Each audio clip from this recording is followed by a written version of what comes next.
মধ্যপ্রাচ্যের নতুন অনিশ্চিত অধ্যায়ের দিকে যাত্রা করছে। পারস্য উপসাগরের নীল জলরাশি আর হরমুজ প্রণালীর কৌশলগত করিডোর আজ ইতিহাসের সবচেয়ে কঠিন অগ্নি পরীক্ষার মধ্য দিয়ে যাচ্ছে।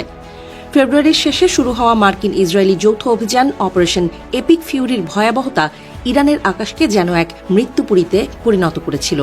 তেহরানের শাসন ব্যবস্থার হৃৎপিণ্ড লক্ষ্য করে চালানো সেই হামলায় যখন দেশটির সর্বোচ্চ নেতা আলী খামেনি প্রাণ হারালেন, তখন পুরো পৃথিবী স্তব্ধ হয়ে গিয়েছিল। সেই ধ্বংসযজ্ঞের বিপরীতে ইরান যে পাল্টা আঘাত এনেছিল তা কোনো সাধারণ সামরিক জবাব ছিল না, ছিল এক বিধ্বংসী আগ্নেয়গিরির অগ্ন্যুৎপাত।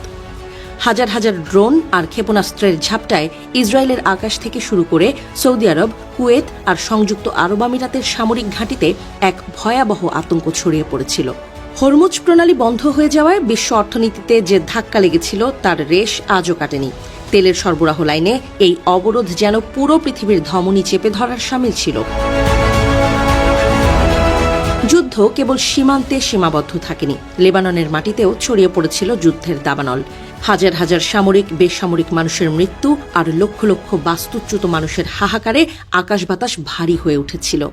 এ যেন এক অসম লড়াই, যেখানে সামরিক শ্রেষ্ঠত্বের চেয়েও জেদ আর টিকে থাকার লড়াইটা মুখ্য হয়ে দাঁড়িয়েছিল। অবশেষে জুন মাসে ভার্সাই প্রাসাদে যখন শান্তির আলোচনার পথে হাঁটতে শুরু করল দুই পরাশক্তি, তখন বাতাসে বারুদের গন্ধ লেগেছিল।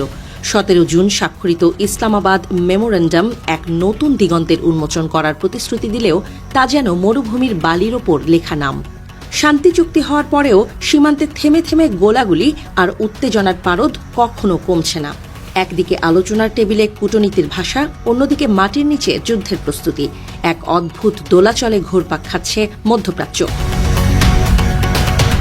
ইরানের ভেতরেও এখন এক নতুন মেরুকরণ। নতুন নেতৃত্বের সামনে এখন সবচেয়ে বড় চ্যালেঞ্জ হল এই ভঙ্গুর পরিস্থিতি সামাল দেয়া। একদিকে সামরিক বাহিনীর অন্দরে রদবদল, অন্যদিকে মার্কিন অবরোধের চাপে জর্জরিত অর্থনীতি। বিশ্লেষকরা বলছেন, ইরান লড়াইটা সামরিকভাবে হয়তো বড় মূল্য দিয়েছে, কিন্তু ভূ রাজনৈতিক কৌশলে তারা নিজেদের টিকিয়ে রাখতে সক্ষম হয়েছে। এটাই এখন বড় প্রশ্ন, এই শান্তি কি দীর্ঘস্থায়ী হবে, নাকি তা কেবল পরবর্তী যুদ্ধের আগের এক দীর্ঘ বিরতি? ইসরায়েলের প্রধানমন্ত্রী বেনিয়ামিন নেতানিয়াহুর পরবর্তী পদক্ষেপ নিয়ে এখন সরগরম আন্তর্জাতিক সংবাদ মাধ্যম।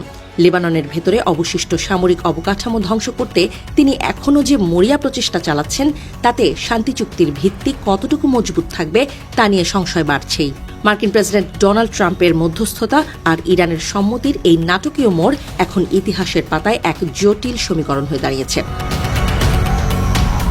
পারমাণবিক উচ্চাকাঙ্ক্ষা থেকে শুরু করে মধ্যপ্রাচ্যের নিয়ন্ত্রণ সবই যেন এক সুতোর ওপর ঝুলছে। কূটনৈতিক আলোচনা কিংবা শক্তির মহড়া, কোনটা শেষ পর্যন্ত বিজয়ী হবে তা সময়ের গর্ভেই লুকিয়ে আছে।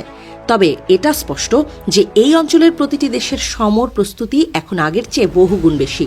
সামরিক সক্ষমতা বাড়ানো আর কৌশলগত অবস্থান শক্তিশালী করার যে প্রতিযোগিতা শুরু হয়েছে, তা বিশ্ব রাজনীতিতে এক দীর্ঘস্থায়ী পরিবর্তনের ইঙ্গিত দিচ্ছে।